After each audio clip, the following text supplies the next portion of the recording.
जब पृथ्वी पर अन्याय अपने चरम पर था, मुगल आक्रांताओं के अत्याचार से धर्म कांप उठा था, तब एक दिव्य योद्धा ने गुरु गोरखनाथ जी के आशीर्वाद से जनमानस की रक्षा का संकल्प लिया। और वो थे वीर गोगा जहारवीर जी महाराज, जिनके साथ चलती है माता काली की शक्ति और उनका परम सखा और महान योद्धा दीवान नाहर सिंह जी। एक दिन गोगा जी अपने महल में रानी सीरियल के साथ थे, तब गुरु गोरखनाथ जी ने उन्हें बुलाया और उन्होंने कहा, हे जहारवीर गोगा, पश्चिम से अंधकार आ रहा है। मुगल सेनापति फिरोज खां का आतंक बढ़ता जा रहा है और धर्म का विनाश हो रहा है, और वो एक तांत्रिक की मदद से तुम्हें हराने की योजना बना रहा है।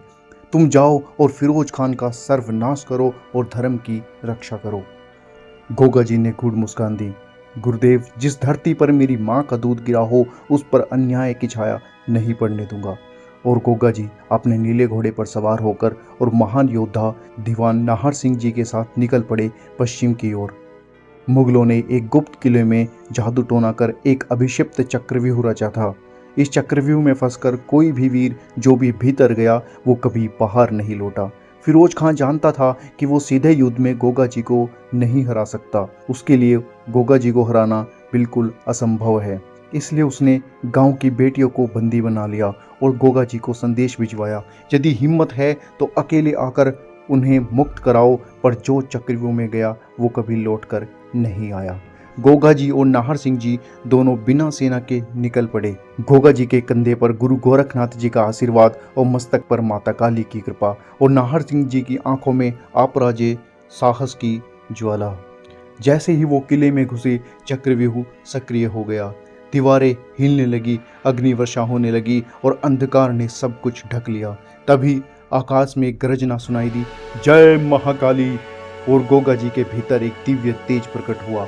नाहर सिंह जी ने चारों दिशाओं में तलवार की गूंज फैला दी और दुश्मन हैरान हो गए। एक तरफ गोगा जी की अद्भुत शक्ति और दूसरी ओर नाहर सिंह जी की अतुल्य रणनीति और शौर्य। फिरोज खान ने तांत्रिक शक्ति से एक प्रलयकारी वार किया, एक ऐसी अग्नि जो किसी भी योद्धा को राख बना सकती थी। परंतु गोगा जी ने हाथ जोड़कर गुरु गोरखनाथ जी का ध्यान किया और अग्नि का आत्मसात कर लिया। तभी नाहर सिंह जी ने कूदकर दुश्मन की ढाल को छेदते हुए उसके मंत्र चक्र को तोड़ दिया। गोगा जी की आंखों में ज्वाला थी। गोगा जी ने बिना शस्त्र के केवल गुरु आशीर्वाद से तांत्रिक को भस्म कर दिया। फिरोज खान की तलवार अपने आप नीचे गिर गई और वो घुटनों पे आ गया।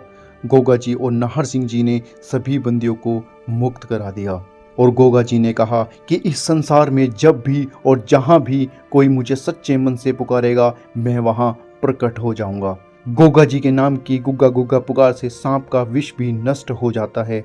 और हर साल भाद्रपद में गोगा मेडी के मेले में गोगा जी और उनके दीवान नाहर सिंह जी की पूजा होती है। तो दोस्तों, ऐसी और वीडियोस के लिए हमारे चैनल को सब्सक्राइब करना ना भूलें।